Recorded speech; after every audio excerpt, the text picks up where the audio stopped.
ফেসবুকে তোলপাড় করা রেসিপি সাবুদানা রসগোল্লা, এটা নাকি রসগোল্লাকেও হার মানাবে।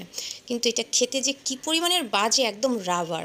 চলেন শেয়ার করি আপনাদের সাথে আমি কিভাবে এটা তৈরি করলাম। সাবুদানা নিব বেশ খানিকটা, তার মধ্যে লবণ, 1 চামচ চিনি, 2 চামচ গুঁড়া দুধ দিব। আমি আমার মতন করে করব, আমি কারোরটা দেখে ফলো করি নাই। আমি ফেসবুকে অনেকবার দেখেছি, কিন্তু এখন আমি আমার মতন করে তৈরি করব। তার মধ্যে অল্প অল্প করে আমি পানি দিয়ে দিব, দিয়ে এটা 20 মিনিট থেকে আধা ঘন্টা ঢেকে রাখলে সাবুদানাটা নরম হয়ে যাবে। কিন্তু এটাকে নরম করতে আমার যে পরিমাণের কষ্ট করা লাগছে কি আর বলবো। যাই হোক, অনেক কষ্টের পরে আমি গোল গোল শেপে আনতে পেরেছি। হাতে আমি ঘি দিয়ে ভালো করে গোল গোল শেপ করে তৈরি করেছি। এই যে আমার তৈরি হয়ে গেল। এবং আর একটা ফ্রাই প্যানে আমি দুধ জাল দিয়ে রেখেছি। দুধ জাল হয়ে আসলে আমি সাবুদানাগুলো দিয়ে দিব। দেওয়ার পরে ভালো করে নাড়াচাড়া করে এর মধ্যে 2 চামচ চিনি দিব, আর দিব সাথে কনডেন্স মিল্ক।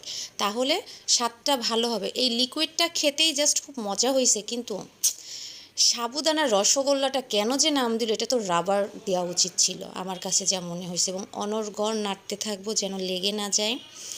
নাড়তে নাড়তে আমার লিকুইড দুধটা যখন ঘন হয়ে যাবে আমি তখন এটাকে নামিয়ে ফেলবো। যে ঘন হয়ে গেছে, দেখতে যতটা সুন্দর হয়েছে খেতে ততটাই বাজে হয়েছে।